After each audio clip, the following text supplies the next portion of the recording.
Trinamool party के प्रदेश नेतृत्व के निर्देश पर पश्चिम बर्धमान जिला तृणमूल कांग्रेस के आह्वान पर लगभग उसी समय आसनसोल में आज बुधवार भी एक जुलूस निकाला गया। शहर के जीटी रोड स्थित ट्रैफिक चौराहे से शहर के बस स्टैंड तक जुलूस निकाला गया। जुलूस के बाद बस स्टैंड पर एक जनसभा का आयोजन किया गया। जुलूस और सभा में राज्य के कानून एवं श्रम मंत्री मलय घटक के अलावा जिला अध्यक्ष व विधायक नरेंद्र नाथ चक्रवर्ती, विधायक व जिला अध्यक्ष हरिराम सिंह, राज्य सचिव वी शिवदासन दासु उर्फ दासु, आसनसोल नगर निगम के उप महापौर अभिजीत घटक समेत अन्य विधायक, जिला नेता, पार्षद और बड़ी संख्या में कार्यकर्ता व समर्थक मौजूद थे। सभी ने हाथों में बैनर लिए हुए थे जिन पर भाजपा पर आरोप लगाया गया था कि जिन राज्यों में भाजपा सत्ता में है वहां बंगाली बोलने पर लोगों को प्रताड़ित किया जा रहा है, जेल में डाला जा रहा है, उन पर हमले किए जा रहे हैं। जुलूस के समापन पर बोलते हुए मंत्री मलय घटक ने कहा कि आज मुख्यमंत्री ममता बनर्जी और अभिषेक बनर्जी ने कोलकाता में इस मुद्दे पर जुलूस निकाला है।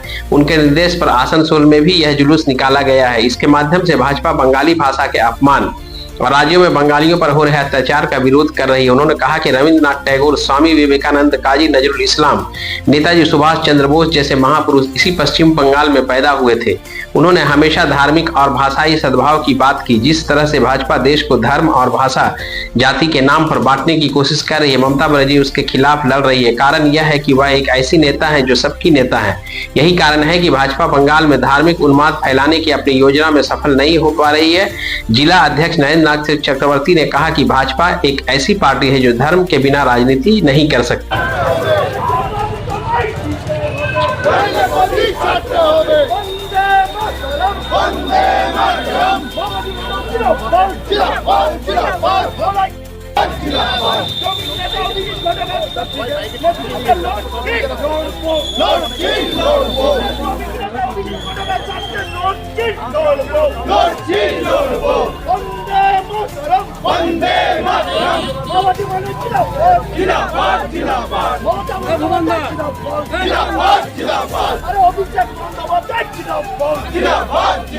अरे বাঙালিদের উপর বিভিন্ন রাজ্যে অত্যাচার হচ্ছে কেন? মোদী সরকার জবাব চাই, জবাব সবাই দিতে হবে, নইলে গদি ছাড়তে হবে। জবাব চাই, আরে জবাব সবাই দিতে হবে, নইলে গদি ছাড়তে হবে।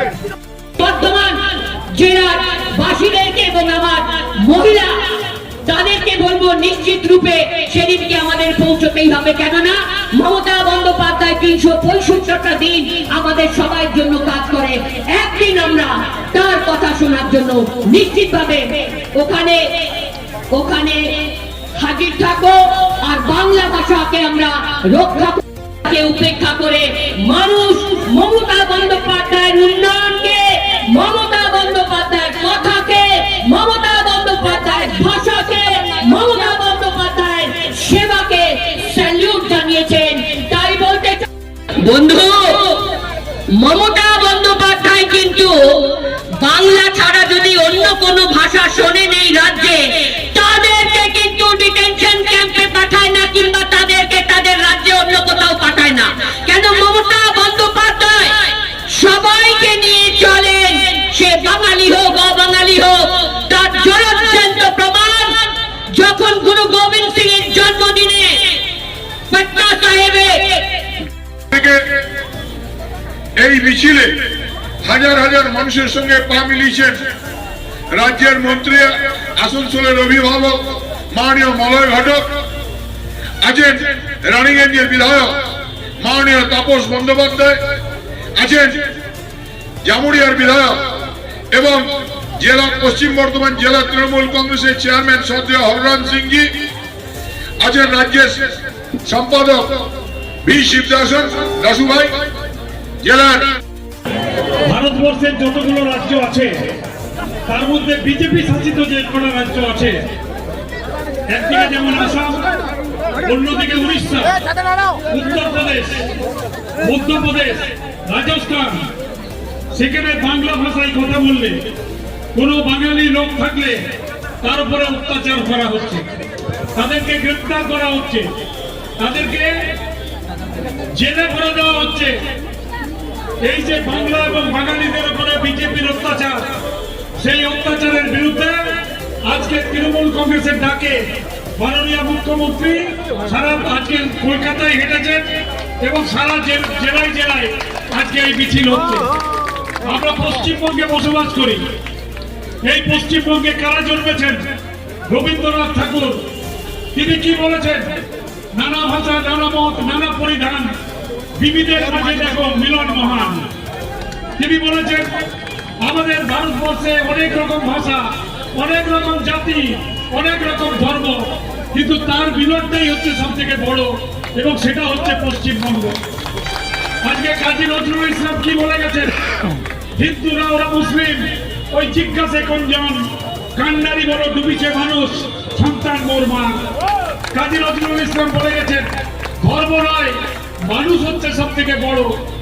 আজকে স্বামী বিবেকানন্দ, তিনি হিন্দু ধর্মের প্রচার করেছিলেন সারা বিশ্বে। তার সঙ্গে যিনি থাকতেন, যিনি ছিলেন, তার নাম কি? ভগিনী নিবেদিতা, সিস্টার নিবেদিতা। তিনি কিন্তু খ্রিস্টান ধর্মের মহিলা ছিলেন। হিন্দু ধর্মের প্রচার খ্রিস্টান ধর্মের মহিলাকে সঙ্গে নিয়ে করেছিলেন। আজকে নেতাজি সুভাষচন্দ্র বসু, তিনি যখন সিঙ্গাপুরে গেছিলেন আজাদ হিন্দ ফৌজ নিয়ে, সিঙ্গাপুরের একটা মন্দিরে তাকে ডাকা হয়েছিল। তিনি বলেছিলেন ওই মন্দিরে হিন্দু ছাড়া কারোর প্রবেশ নিষেধ, আমি যেতে পারবো না। যদি আমাকে সব ধর্মের মানুষকে নিয়ে যেতে অনুমতি দেন তাহলে আমি যাব। নেতাজি সুভাষচন্দ্র বোস সমস্ত ধর্মের হিন্দু, মুসলমান, শিখ, ইসাইকে নিয়ে সেই মন্দিরে গিয়ে পুজো দিয়েছিলেন। তাই বাংলাতে যে সমস্ত মনীষীরা জন্মগ্রহণ করেছেন, বাংলার মনীষীরা যে জিনিস আমাদের শিখিয়ে দিয়ে গেছেন, আজকে ভারতীয় জনতা পার্টি ভারতবর্ষের বিভিন্ন রাজ্যে বাঙালিদের উপর অত্যাচার করে আজকে কিন্তু তারা বাংলাকে হেয় করার চেষ্টা করছেন, বাঙালিকে হেয় করার চেষ্টা করছেন। তাই আজকে আমাদেরকে গর্জে উঠতে হবে। আমরা পশ্চিমবঙ্গে যারা বসবাস করি, তারা যে ধর্মেরই মানুষ হই, তারা যে ভাষাভাষীর মানুষ হই, তারা যে জাতেরই মানুষ হই, আমরা সবাই কিন্তু পশ্চিমবঙ্গের লোক, সবাই পশ্চিমবঙ্গের লোক। এবং সবারই মুখ্যমন্ত্রীর নাম হচ্ছে মমতা ব্যানার্জি। তাই মমতা ব্যানার্জির নেতৃত্বে আজকে সারা পশ্চিমবঙ্গে তিনি যে ডাক দিয়েছেন, আসানসোলের হাজার হাজার মানুষ এত দুর্যোগের সত্ত্বেও, এত বৃষ্টির সত্ত্বেও, এত দূর পথ প্রতিক্রমা করে এখানে উপস্থিত হয়েছেন, তার জন্য আমি কত আবেগ আছে আপনাদের। আজকে বিজেপি দেখলেন, ভারী সময় অত লোক, হাজার হাজার লোক এসছে প্রতিবাদ করতে, যে বিজেপি শুরু করেছে। আপনারা জানেন উড়িষ্যা থেকে বাংলা ভাষা বললেই ও রাহুলিয়া হয়ে যাচ্ছে। দিল্লিতে বাংলা ভাষা বললেই বাংলাদেশি হয়ে যাচ্ছে। এই সব কোথায় চলছে দেশে? সবাইকে চিন্তা করতে হবে। আমরা বাঙালি থাকি, সবাই এখানে 10.5 কোটি জনতা বাঙালি আছে, সব মমতা ব্যানার্জি লোক আছেন। আর মমতা ব্যানার্জি সবাইকে এক চোখে দেখেন। ওখানে আমি হিন্দি ভাষী আছি, কিন্তু এইখানে জন্ম নিয়েছি, এইখানে এখন বাংলা ভাষী হয়ে গেছে। দিদি এমএলএ আমাকে করেছেন, চেয়ারম্যান করেছেন। উনার সামনে কোনো দৌলত লোক নাই যে হিন্দি ভাষী আছে, বাংলা ভাষী আছে, সবাই এক আছে। এইটা যে কথা নরেন্দ্র মোদী সরকার করছে, দেশের রাইট লাগানোর চেষ্টা করছে। এই রকম করলে বাঙালির লোক যে আছে, বাঙালির লোক আন্দোলন করবে, ঝামেলা করবে। এই বিজেপি চাইছে। সামনে ইলেকশন আছে, 2026 ইলেকশন আছে। সবাইকে আমাদেরকে শান্তি থাকতে হবে, শান্তি রাখতে হবে। আমরা বিজেপিকে জবাব দেব এই কথাটা, যখন পর্যন্ত ওরা वापस নিবে না, এই বন্ধ করবে না অত্যাচার, তখন পর্যন্ত আমরা आंदोलन করব। আমরা ছাড়ने वाला लोग नहीं है, हम लोग वही आदमी है जो लड़ाई कर सकते हैं और जीत सकते हैं। मेरे भाइयों, আপনাদেরকে সজাগ থাকতে হবে।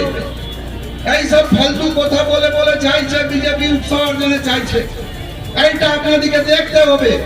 আমি সবাইকে ধন্যবাদ দিব কি আপনারা এই মৌসুমে কথা বলি, বাংলার মানুষের কথা বলি, বাংলার জন্য লড়াই করি, বাংলার জন্য কান্না, বাংলার জন্য হাসি। সেই বাংলার মানুষের জন্য, বাংলায় কথা বলার জন্য। যদি কোনো রাজ্যে যদি বাঙালির ভাষায় কথা বলার জন্য কারো অত্যাচার হয়, বিজেপি জেনে রাখো সেই আগুনে তোমার হাত পুড়বে। কারণ বাংলার মানুষ রবীন্দ্রনাথ নজরুলের মানুষ। রবীন্দ্রনাথ নজরুল বলে গেছেন যে বাংলার মনুষ্যত্বের কথা, বাংলার বিবেকের কথা। তাই বিবেকহীন মানুষেরা যদি বাংলা ভাষায় কথা বললে বাঙালির উপর আক্রমণ শোনায়, বাংলার মানুষেরা কেউ ছেড়ে কথা বলবে না। আমি হিন্দি ভাষী